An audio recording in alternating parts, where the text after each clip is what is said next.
Hey everyone, Tankenstein here. In this video, I'll be reviewing the T-80U, a currently Tier 7 10.7 BR main battle tank that exists as a squadron vehicle for the Swedish Ground Forces tech tree. In this video, I'll be going over everything that you need to know about it, including its stats, how it plays, its strengths and weaknesses. I'll give some scores for it in several key areas, and then I'll give my final recommendation, and if I feel that this vehicle is worth either grinding for or purchasing, or none of the above. As always, please consider subscribing if you'd like more content like this, as that would make you better than the Swedish T-80U, which might not be all that difficult. But without further ado, let's get into the video. Now to start, I'll place its stats here on the side of the screen. Notable stats are its armor, speed, and reload rate. Now for how it plays. In short, the T-80U of the Swedish ground tech tree is one of three sibling tanks, with the other two being the T-80U and the T-80UK in the Russian ground tech tree, both of which are superior to the T-80U in the Swedish ground tech tree, at least for the time being. This is largely because the Russian T-80U variants receive the 3BM46 APFSDS shell, of which can pen through upwards of 530mm of armor in ideal circumstances, while the currently same 10.7 BR T-80U for the Swedish ground forces tech tree only receives the 3BM42, of which can go through around 450mm of armor in similar conditions, which is about 80mm less overall. The 3BM42 is the best shell that the Swedish T-80U has, and is shared by the substantially lower BR T-72 AV Terms T and the T-80B, and makes the Swedish T-80U the highest BR tank in War Thunder, whose best shell is the 3BM42, at least insofar as what I could tell. Correct me if I'm wrong. This, I feel, is the most important thing to remember about the T-80U for the Swedes, because this shell makes it unquestionably the worst of the T-80U variants in War Thunder, at least insofar as it maintains its 10.7 BR placement. For a review of the thoroughly superior T-80 UK squadron vehicle, you can check out my review of it linked in the comments and the description below. With that initial critique aside, the T-80U plays essentially like any other T-80 in War Thunder, as you can use its excellent mobility, good armor, and low profile to either sneak around the flanks or cap bases, hopefully destroying enemies along the way. This is because it has an excellent power to weight ratio of over 20 horsepower per ton, along with excellent contact 5 ERA, which will stop many lower penning APFSDS shells from, of course, penning, as well as nearly all HeatFS and ATGMs that might strike the areas in which the ERA covers. These traits allow for the T-80U to be a very good brawler, though again, it is let down by its poor 3BM42 APFSDS ammunition, and will thus require precise shot placement or just plain luck in order to get kills at close range, especially against more heavily armored MBTs. In all, this vehicle can be played more or less like any other T-80, though special mind absolutely needs to be paid to the lack of a good APF-SDS shell again for this BR. Now with all that said, let's get into its strengths and weaknesses, and first for its strengths. It is very fast amongst MBTs, with mobility being comparable to many of the fastest light tanks near top tier. This stems again from the T-80's turbine engine and relatively low weight, giving again the T-80U a power to weight ratio of over 27 horsepower per ton. Second, it has a very good reload of 6.5 seconds, which comes from its auto loader. Third, it has excellent composite armor, especially in the upper glacis and turret, with ERA providing a substantial amount of extra armor against HeatFS, ATGMs, and even APF-SDS shells. For its fourth strength, it has use of ESS and smoke grenades, which both help in providing concealment in emergencies. Beyond this, it has an HMG mounted on top of its turret, which can be used for destroying light vehicles, tracks of vehicles, and aircraft. And finally, for its major strength, the 125mm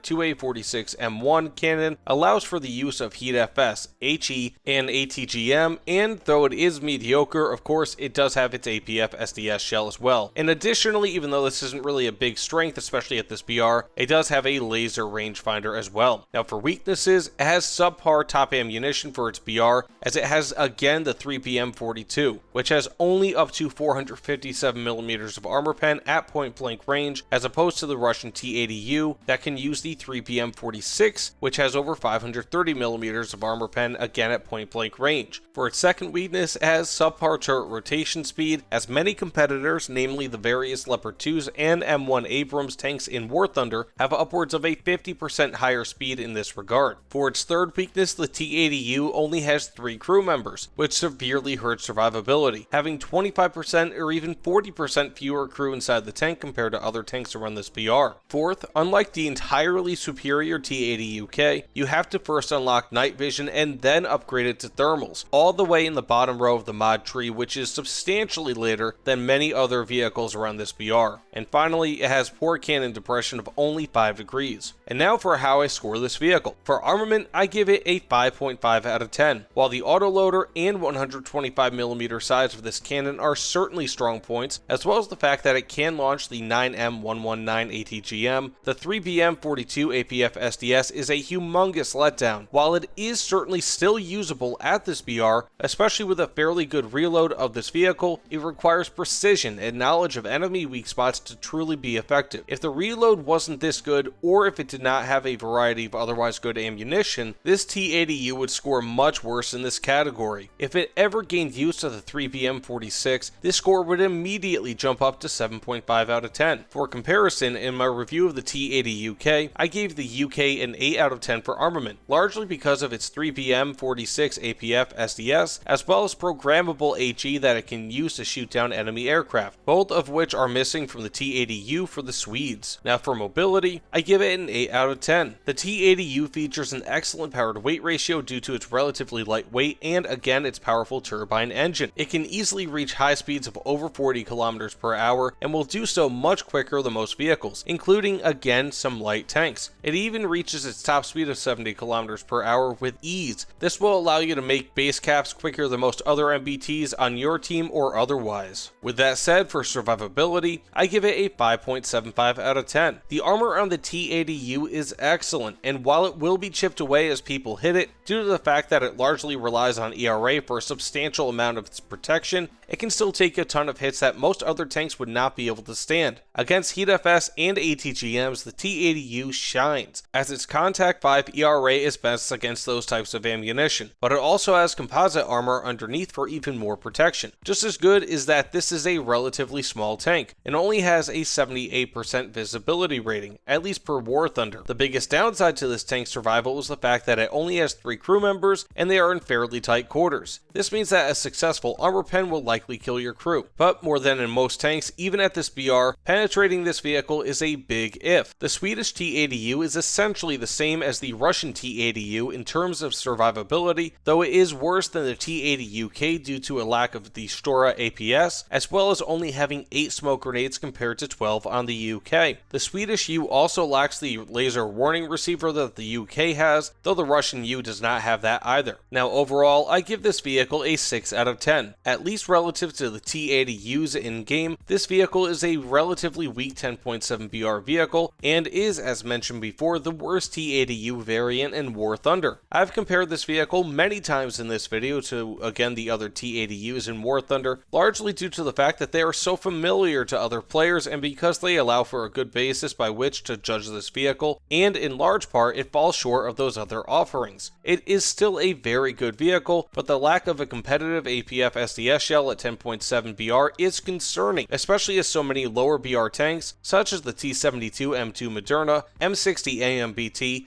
and many others have substantially better APFSDS shells than the Swedish T80U's 3BM42. So, do I recommend grinding for or purchasing this vehicle? Yes, but only if you've already unlocked the T80 UK, M1A1 AIM, Leopard 2 PL, and even the Object 122 for the Chinese Ground Forces tech tree, as these vehicles are all substantially better than the Swedish T80U, at least relative to BR. Does this mean that the Swedish T80U is bad? No, at least in my opinion it is not, but it is subjectively less capable than those vehicles, especially compared to the other T80 Squadron Vehicle, again, the T80 UK. The way that I see it is that the regular T80U in the Russian ground tech tree is a flat 10.7 BR, while the T80 UK is a 10.7 plus, and the T80U for the Swedish ground tech tree is a 10.7 minus. They're all 10.7 BR sure, but the UK is a direct upgrade on the T80U with nothing really that's noticeably worse, while the Swedish T80U is a direct downgrade, being that it has a substantially lesser APFSDS with nothing to make up for it. Because of this, the Swedish T80U may be deserving of a lower BR, but I'll let both the viewers of this video as well as Gotchin decide if that's necessary. In short, I like this vehicle because I like the playstyle of the T80U, and I've also had many good kills and moments with it, but the Swedish T80U is not amazing at 10.7 BR and has a lot of bark but very little bite. When deciding which high BR squadron tank to grind, pick this one last. It's simple as that. With that said, thank you all for watching my review. Please let me know what you think about this video in the comments below, as well as what you think about the Swedish T80U. Also, please consider subscribing if you like content like this. Either way, thanks again, and I'll see you all on the other side. Take care, everyone.